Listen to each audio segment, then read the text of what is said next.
that button looks interesting to push, I want to have the freedom to push it.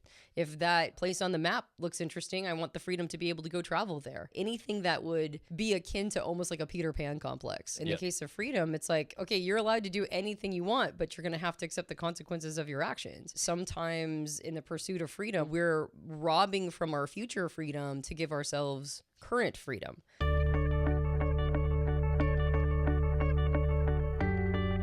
Hey, welcome back to the Personality Hacker Podcast. My name is Joe Mark Witt. And I'm Antonia Dodge. So this week we are continuing a short series. Well, it's a medium-sized series probably, because it's going to be 5 total episodes. We're in episode number 2. In the last episode, we talked about this concept that we wrote in our book, the FIRM model. It stands for Freedom, Invulnerability, Rightness, and Management. It's an acronym for how personality types will cluster around one of those 4 fixations in their life, or they have a tendency to cluster around one of those 4 fixations. Mm-hmm. We introduced the concept last week. We went through all of the 16 types and showed where they cluster and kind of gave you a map, an overview. And then we're going to spend the next 4 episodes going deeper into each one of these in the acronym, FIRM, in the FIRM model, and we're going to unpack a little bit more detail, a little more nuance, and maybe talk about some of the counterintuitive ways this could show up for somebody too. Yeah, well, we're talking about it specifically in the context of relationships. There you go. Yeah, how does it show up in our relationships? Like if we have a fixation on something, how is that going to potentially create a little bit of discord, maybe some tension between people? Yep. And how do we get to the other? I mean, the big question, of course, is how do we get to the other side? Absolutely. And the first thing is to be aware. The reason why we want to go into maybe more counterintuitive examples of how it can show up is even those of us who have maybe done a fair bit of work on ourselves and think it's important to be more seasoned and we're trying to be more mature, we might not resonate with the standard descriptions of how the FIRM fixations can show up and in relationships as well. Yeah. But we might be able to find in ourselves some of the trickier ones, the sneakier aspects of it. So we want to go through, because we already did, like you said, an overview and talked about it in relationships. Now we want to talk about some like sneaky ways that that your fixation, your personality type's fixation, can smuggle itself into your relationships. Okay, a couple of things. If you want more information about the FIRM, I think it's chapter 22 in our book. So you can go get the book and you can read about it there. You can also listen to last week's episode. We talked about it there in the framework of relationships. Mm-hmm.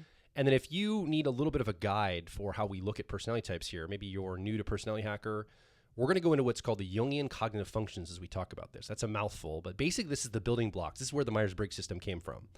It's Carl Jung developed the framework for personality the Myers-Briggs system was built on top of, and that's what we're using. Carl Jung's original 8 mental processes of learning information and making decisions.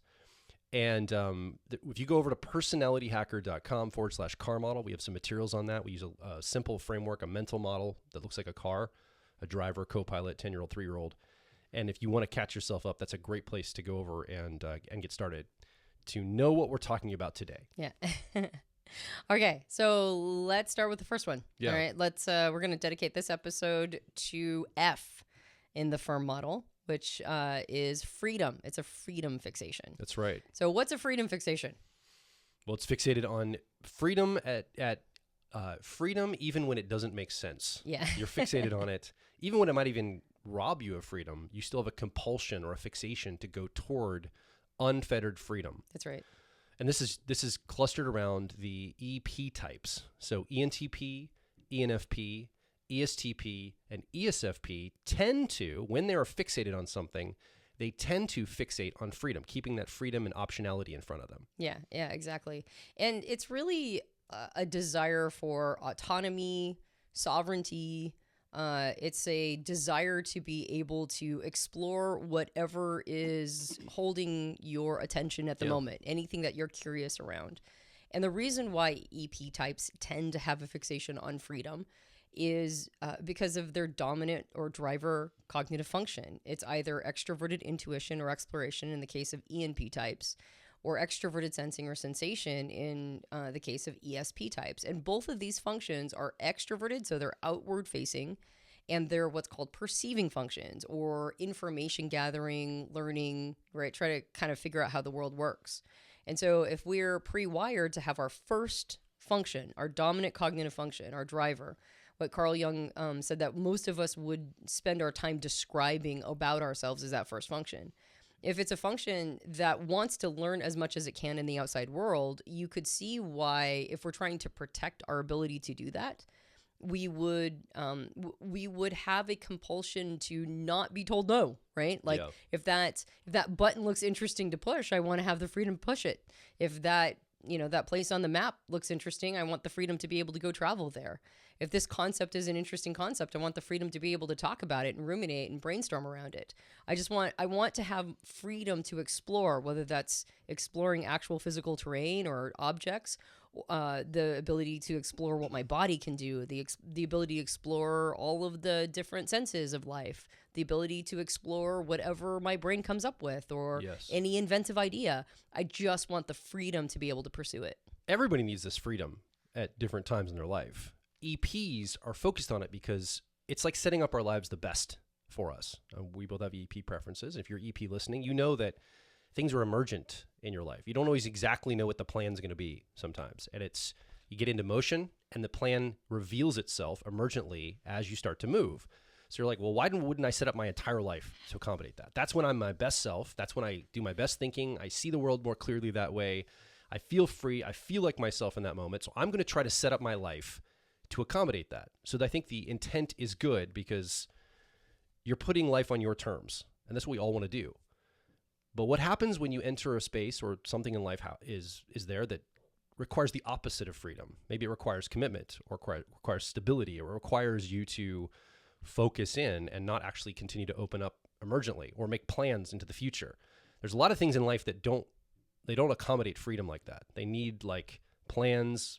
If you're going to a wedding next year, you can't just decide the day before if you're going to go or not. You need to let the bride and groom know, hey, I'm going to be at your wedding next year. I can make plans. You might have to fly to it or save money for it. So not everything in life can be emergently accessed in this EP fashion right in front of you in a free way. Yeah. So I think that's where it breaks down. Is it's a good trait to want to put things on your terms, bring things to your sandbox, as long as it works that way. But there's so much in life that can't be put on your terms. Well, and to your point earlier, you said that the fixation is a desire for freedom, even when it robs freedom later. Mm-hmm. And that's sort of the paradox of all of these fixations, is too much of it actually ends up creating problems, like a removal of it later on. And so in the case of freedom, it's like, okay, you're allowed to do anything you want, but you're going to have to accept the consequences of your actions. And sometimes in the pursuit of freedom, we're not thinking long term. We're not thinking about implications or what this is going to look down the line. And so we're robbing from our future freedom to give ourselves current freedom. And then, obviously that's a problem. Obviously that means it's like the snake eating its tail. So too much of anything is a bad thing, right? And a fixation means taking it too far. And so the important thing is that we become aware of how we're doing it.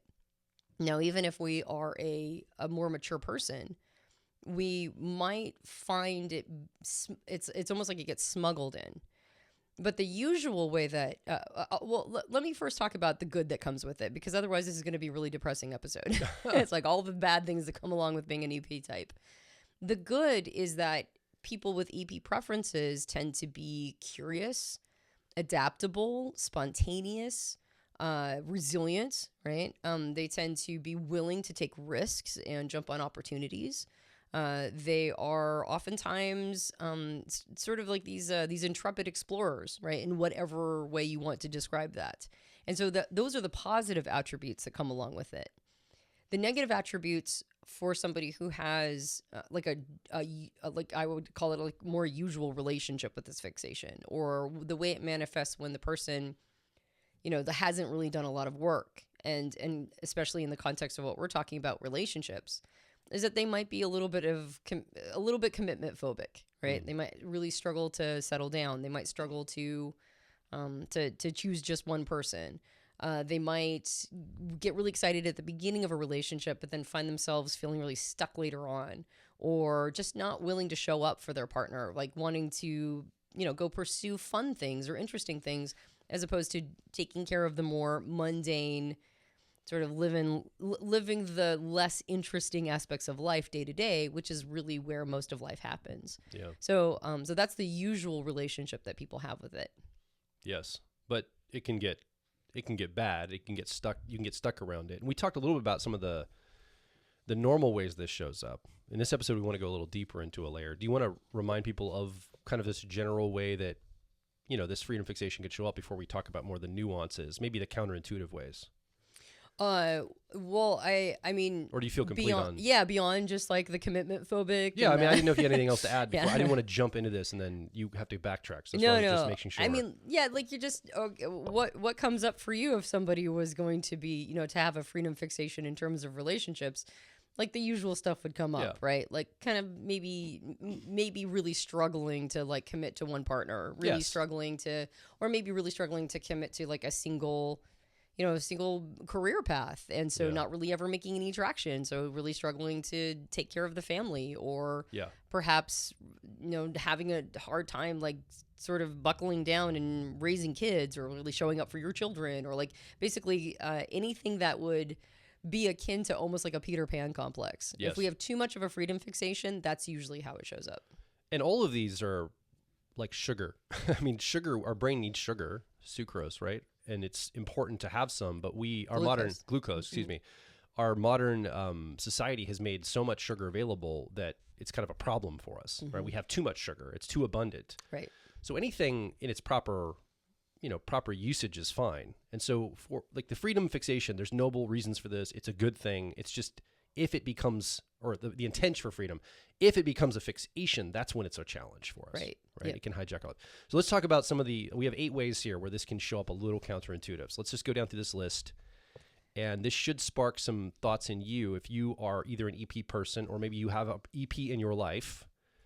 Pay attention to some of these more nuanced things. And please don't weaponize this against the EPs you love. Right. Gently approach them. You have something else to come. Well, we'd be coming for you later in a later episode. So if you're not an EP type and you weaponize it, then, I mean, maybe your partner isn't a Personality Hacker podcast listener, and you can weaponize all sorts of stuff against them.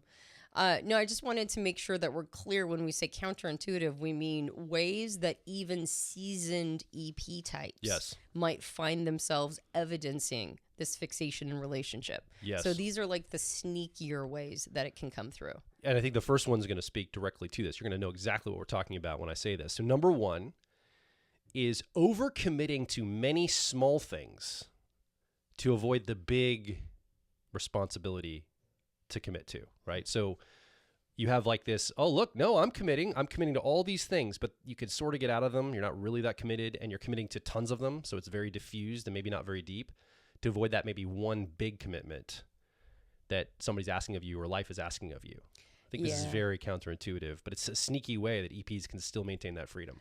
Yeah, well, I think in particular it's going to show up as like the big thing that's being avoided is sometimes emotional availability, right? Like really feeling deeply intimate with the person.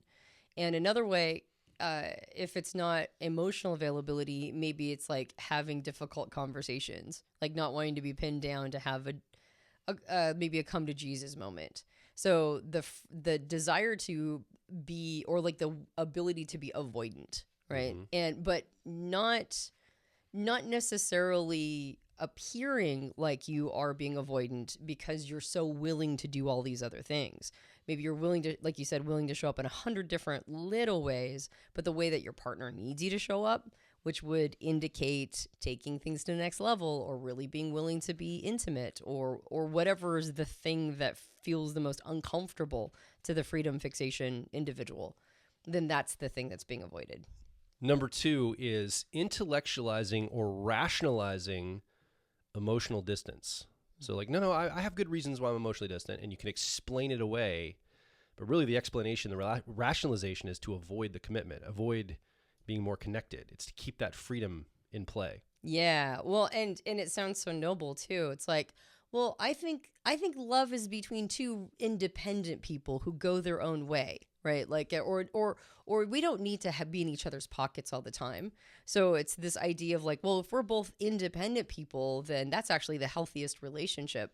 Not recognizing, once again, the need to be, well, how would they say, interdependent, or really being willing to do that deep emotional commitment because of the noble, well, we don't want to be codependent. Almost saying that deep emotional commitment, like likening it to codependence. No, we need to be independent. And so it sounds good, right? It sounds like you're trying to take your relationship, or like be really like showing up for your relationship as two independent people. And for the most part, I mean, what's so sneaky about these is that they actually on their own aren't necessarily bad ideas.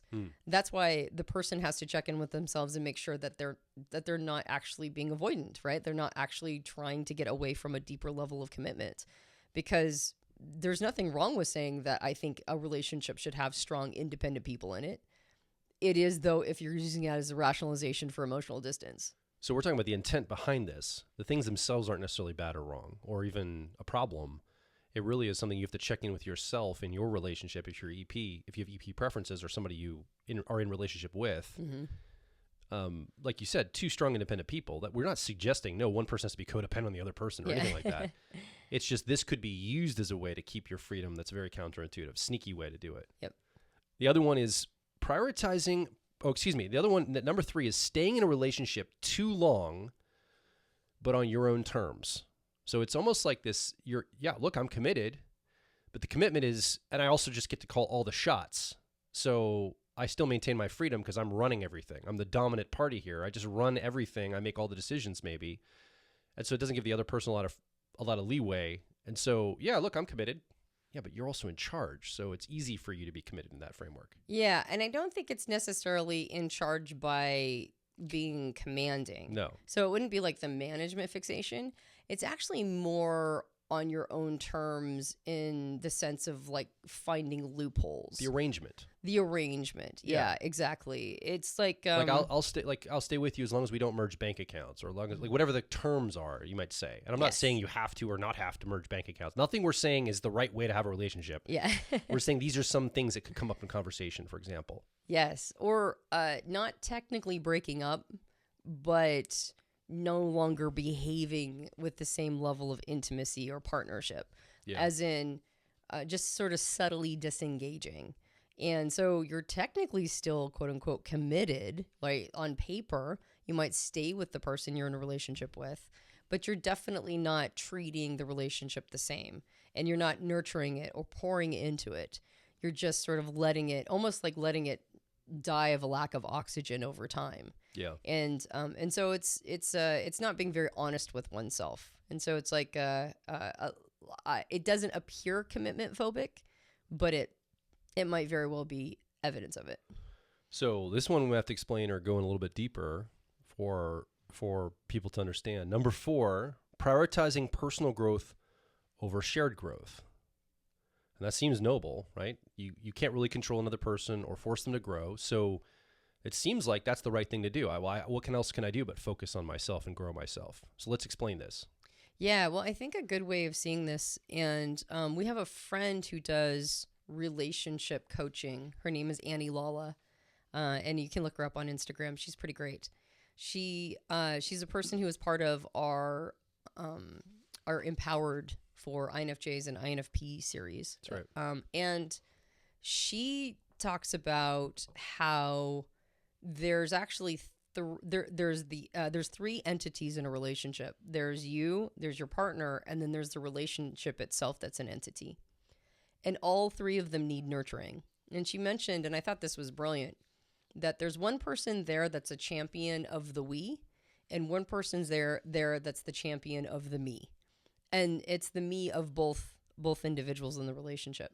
So one partner makes sure that the entity of the relationship is being nurtured, and one person is there to make sure that the individuals are nurtured. She's noticed this as a pattern in healthy relationships. Yes. I'm not saying you have to construct your relationship this way. She just noticed through coaching, this is typically how it ends up. A healthy couple, there's one person has their eye focused on the individual, and making sure each individual is cared for, and then one person has their eye on the relationship itself, as almost like that's its own individual. Yes. A third individual that's been created. Exactly. And so with that frame in mind, if you're a person who's into personal development or personal growth, and again, I still just describe, or I define personal development as accelerated maturity. That's how I see it. It's like Life didn't give me all the lessons I needed.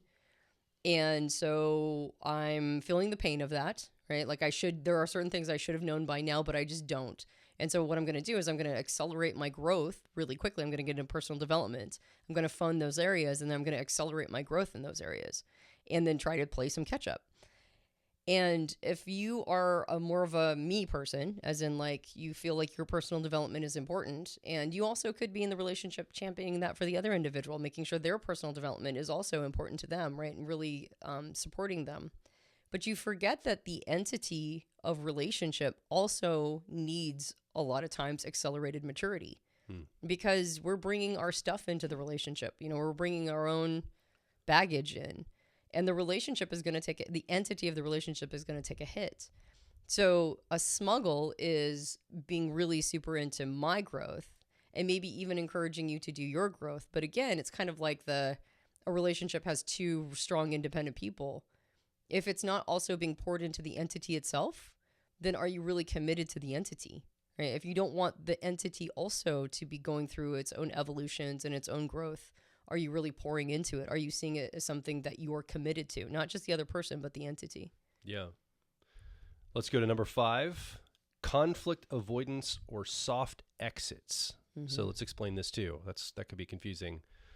I mean, conflict avoidant, I know what that means. What do we mean by soft exits? Well, I think it's not taking responsibility for the problems in the relationship, right? Like when there's relational struggles, just sort of disengaging, sort of maybe just not continuing the conversation that needs to be continued, maybe even getting a little passive aggressive, like, or feeling like, well, I tried and they just didn't listen to me.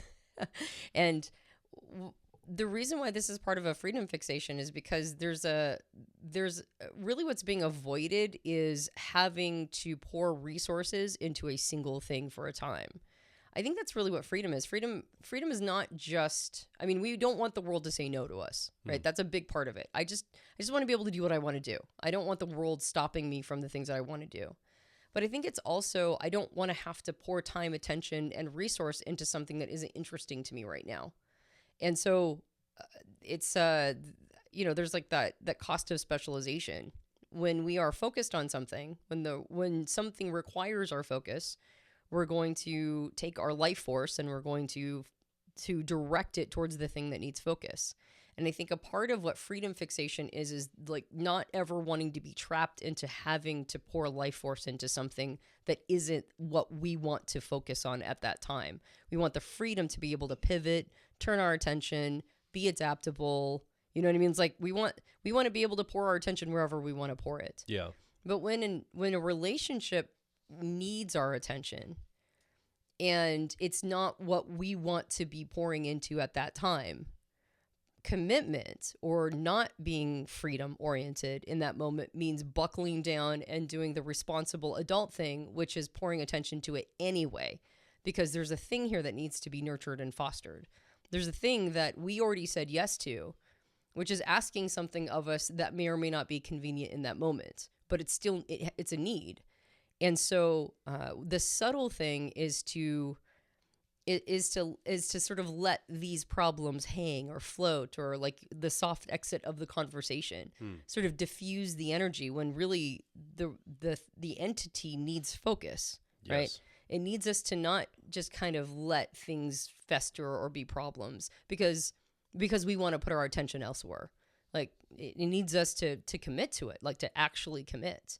And so a sign of this could just be sort of getting, sort of like almost diffused, if that makes sense. Yeah. It's like not doing the work and the attention that it needs, but sort of not bringing a lot of attention to the fact also that we're not putting attention to it. Does that make sense? Yeah.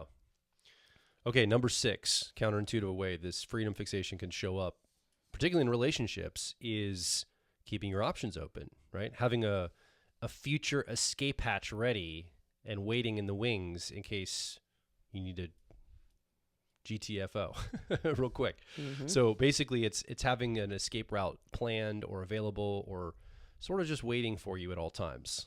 Yes. And kind of keep the fixation humming at a low level. Yeah, like I can leave at any time. Now, Yeah. a person should, I mean, I don't think it's unhealthy to know that you can, as a free moral agent, leave at any time. I think Sure. that that's okay. That's an okay thing for you to think. If you feel fully trapped in this situation, just the experience of being trapped, and it doesn't matter who you are, whether you Yeah. have a freedom fixation or not, just the experience of feeling trapped will make a situation feel intolerable, right? Yes. Just going like, oh, I don't have any other options. Well, I hate this one now. Yeah. Right. I think anybody that's that feels they are trapped in a relationship that's not right for them, I think they should have the freedom and permission to be able to make changes That's right. and seek help and alter that arrangement. What is it? A friend of ours said the only right in a relationship you have is to leave. Everything else is negotiable. Yeah.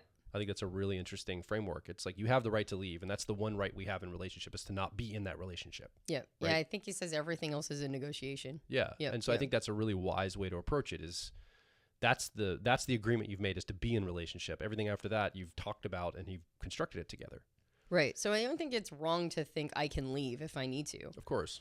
But using that as a self-soother. Or you have a bunch of like DMs filled up with people you're talking to that you're Right. sort of interested in, not right now because you're with this person, but Right. you're like 3 people on the line and you're like, having conversations like they're all options. That's more what we're talking about. Yes. Like that'll erode your current relationship. Absolutely. Right? And you might be doing it again with good intent, just like, I just need these options here so I feel safe in this relationship. But there might be a cost you're not counting here, a counterintuitive cost to that. Yeah. Well, and even just like logistically, it's, are you hesitant to do things like merge bank accounts or make big financial decisions together, even when it makes sense? Yeah. Not too early. Obviously, we're not like, and merge bank accounts right away. On the first date. Well, and there's something to be said for like some people don't have bank accounts merged for other reasons. Yeah, absolutely. So, it's not like any of it is the right or wrong way to be in relationship. Once again, it's is this the situation the way it is because you're actually being avoidant of commitment, right? Are you actually trying to avoid something? And what's it costing you? Right. What's and that avoidance costing you? Mm-hmm. Yep, absolutely. So it's not making major financial decisions together, or avoiding that, and that's wrong. It's avoiding that. It's avoiding it when it makes sense to do so, when it would actually be the smart play, when there's like no reason not to do that. Yeah. And yet you still find yourself hesitating. It's like, well, okay, that might be a freedom fixation. What about number 7? Becoming the helper to maintain autonomy. This is an interesting one. What do we mean by helper? Yeah, this might be a person who's always the caregiver. Now, you might see this in a management fixation as well. So this has some crossover or bleed over with the management as well. But it's this idea that if you're always the person helping, then you get to sort of call how you're doing it. And if you never are on the receiving end, then it's almost like you're not binding yourself to some sort of social contract, right? Like if I never receive help, then I never feel like I have to give back. So if I'm always in the helping position, if I'm always like doing, then I get to call the shots on when, how, Yep. and nobody can tell me that I'm not helping them right, because that would be, well, what kind of person does that? This is one that I counterintuitively use all the time. And leadership would come in here too, like taking the lead or helping in order to cover the fact that I don't want to actually commit. So it looks like I'm really jumping in and I'm really right there. Actually, it's an avoidance strategy for me. Mm-hmm. Like Yeah. I know that's what's going on. Yeah, because I think what's really being avoided is a reciprocal relationship, Yeah. reciprocity. Yeah. Yeah, like if I receive, then I give, and then if I give, and then I receive, and it can really, if you feel like you're on the hook, right? Like, I received, so now I have to give. It's thinking about things in a very transactional way. Number one, but also number two, it's like, well, it's like you have to receive sometimes. That's part of the arrangement that allows the other person to also feel good about having given. And so to not allow that to be in a relationship it's also corrosive. Yeah. But it also feels like then you maintain that sense of the power to be able to leave at any time. Yeah. All right. Number 8 is responsibility as a performance, not a true relational investment. Mm-hmm. So acting like you're responsible, performing responsibility, maybe even short runs, like seasonally or for small, I can definitely personally, Joel can show up really responsible around like the holidays and really jump in there and help with dishes and cleaning up stuff and maybe things, or jump in and offer support around certain holidays or seasons. But often that's a cover, so I don't have to do it the rest of the year, right? I'm trying to like get away. I'm trying to, I know that about myself. I'm trying to like create freedom by taking on that responsibility. Yeah, it's a very letter of the law way of going about it. Yeah. It's like, it's minimum viable product. It's I've shown up just enough so nobody can call me on it. Yeah. But I'm not necessarily, particularly in terms of a relationship, I'm not necessarily showing up for like the messy, incidental, emotional responsibility of a relationship. Yeah. Yeah. Like the thing that would actually be the big burden, or the thing that would really make me feel like I'm super committed to this. I'm doing just the bare minimum to say, no, I go to work every day, you know, like I'm helping out, or I do the dishes, or I run the kids around. But are you showing up when it's not a, you know, a letter of the law moment? Are you showing up when the relationship or the entity of the relationship really needs something more from you, really needs you to kind of step up and give life force towards it? Yeah. I'm really happy we went through some of these. So these eight counterintuitive ways that fixation might show up, because of all the 4 things we're going to talk about, freedom and vulnerability, rightness and management, I think this one people will mistakenly misidentify with. Mm-hmm. First of all, it's fun to think of yourself as a freedom fixation person. Like, right. I would rather feel that way about myself than the other 4, even though is my wiring. Even if I wasn't, it's sexy. It's fun. It seems like that's I don't know, it seems like, well, I can't be pinned down. I'm just too free and creative. It's like, it seems better, right, than the others. Yeah. But I think also, like I was talking to a friend of mine recently, he has IP preferences. And I was talking about making plans. He's like, I can't make plans more than like 24 to 48 hours. I don't know how I'm going to feel. I don't know how like he's INTP preferences. He's like, I don't know what I'll feel like. I don't know what I'll want to do by the time I get to that place. He's like, you guys talk about these fixations. I think I have a freedom fixation, not a rightness fixation. Mine's freedom fixation. He's younger, a lot younger than me. And I think that this is also a little bit of a generational cultural thing. So let's just briefly talk about, how do I know if I'm truly somebody that struggles with this as a fixation, or this is a cultural, youthful moment of maybe I just, you know, young people, I wouldn't commit as a young person. A lot of people, it doesn't matter what your fixation might be later in life. You're not very committal. You're trying to figure everything out. You're very emergent already. You're in school or your first job. You're trying to figure things out and let them emerge in front of you. You're not planning for the next 20 years. So a lot of people might misidentify with that. Mm-hmm. Or they're like, well, I hate making plans. I like to just wait till the last minute and then text my friends or do something. What could we offer somebody maybe that's on the fence? Like, is this truly how I'm wired? Is this something I should be concerned about? Is this just a cultural thing I'll get over? Yeah. Do you have any thoughts on that? Yeah, well, I think you make a good point that the younger we are, the more likely we are to be freedom oriented. Yeah. Because it is a time period of exploration and a time period of getting to know ourselves. You don't want to necessarily settle down too soon. If it's, you know, like sometimes the stars just align and you meet the person you're supposed to be with for the rest of your life as toddlers, you know, like that happens. So I'm not saying that getting married young or partnering up young is necessarily a bad thing, but most people need a little bit of life under their belt before they partner, before they really get into relationships. Because we're talking about it in terms of a romantic relationship, sure. But I think all of these could weirdly enough also apply to relationship with family members or relationship with friends, right? Or like career, maybe career. Yeah. And your relationship to the maybe the career you have or job you have. Yeah. Yeah. I could see loosely apply. Yeah. Yeah. I could see that. But if we're going to take it, the romantic piece. Yeah. I don't think we're talking about somebody who knows they're in a time period of their life that they're figuring out who they are.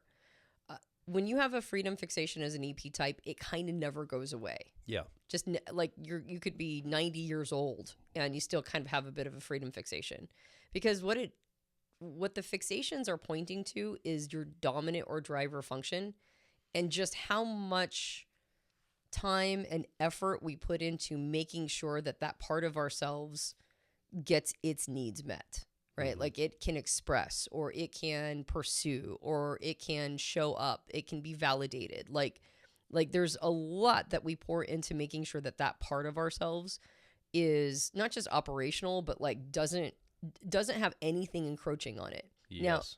Now, that's a form of what Carl Jung would call one-sidedness, when we craft our life to make sure that this part of ourselves gets all of our attention. And that's why developing the inferior function is so important, or integrating it specifically is so important, is so that we're not really imbalanced and we're not seeking this thing all the time. So over time, an EP type will have less and less of a freedom fixation. And that's why we're talking about the ways that it can manifest in a counterintuitive way, is because these are the smuggles. These are the ways that it still is going to pop up despite all of the work and the time and effort you've poured into maybe mitigating some of the worst aspects or qualities of it. Yeah. So we're not just talking about youth. We're talking about something that's going to follow an EP type throughout their entire life. Yeah. And for most people who don't have EP preferences, this is a season of their life. This is just a time period. For EPs, it's their whole life. And it's the work of their life is to overcome this drive and this need.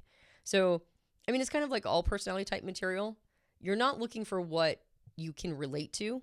You're not looking for what, you've seen in yourself at times. You're looking for compulsions. You're looking for what you can't shut off.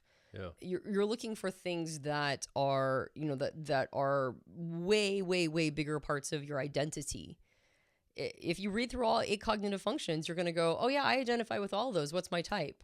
And it's like, well, it's not what you identify with. It's not what you've seen yourself do. It's not what you can do. It's not your capacity. It's what can you stop doing? It's what you can't stop identifying with, in a way. You have a compulsion to it. When all your resources low, you still find yourself doing these things. That's right. Yeah. Right. And so the freedom fixation is something you just can't shut off. Yeah. You just can't shut it off, despite all your best efforts. So, well, I would say it's not always a fixation. When you say you can't shut the fixation off, I think you can heal and grow in it.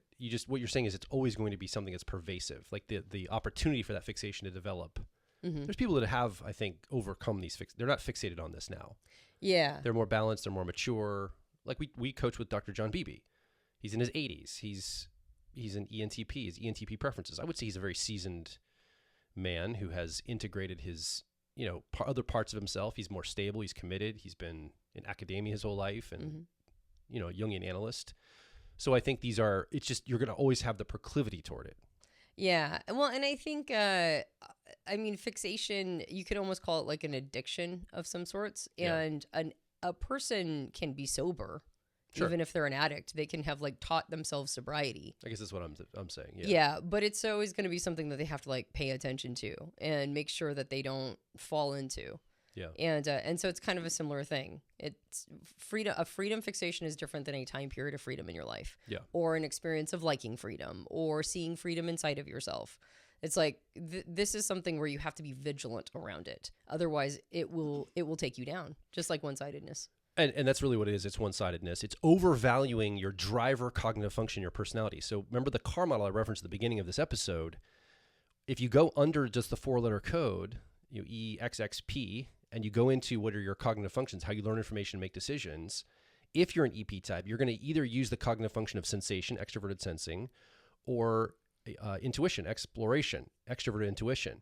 Those are either one of those are going to be your driver.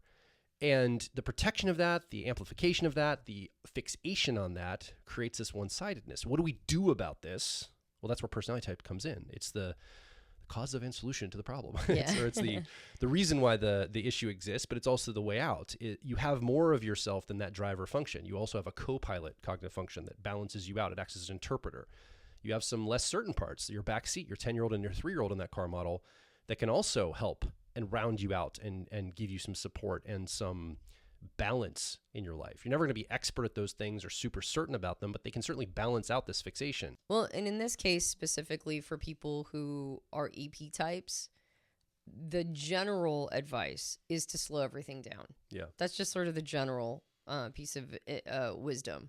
You talked about the co-pilot, or what's technically called the auxiliary cognitive function. For an EP type, that's going to be introverted. You talked about the less certain parts, or we discussed the not being so one-sided, or integrating that 3-year-old or inferior function. That's going to be introverted. And so both of the leverage points to help balance out the first function or desire for that first function to show up, both of them are going to be introverted functions. And that means processing. It means slowing everything down and trying to figure out what's important to you. That's what your auxiliary co-pilot will tell you, what's actually important, worth committing.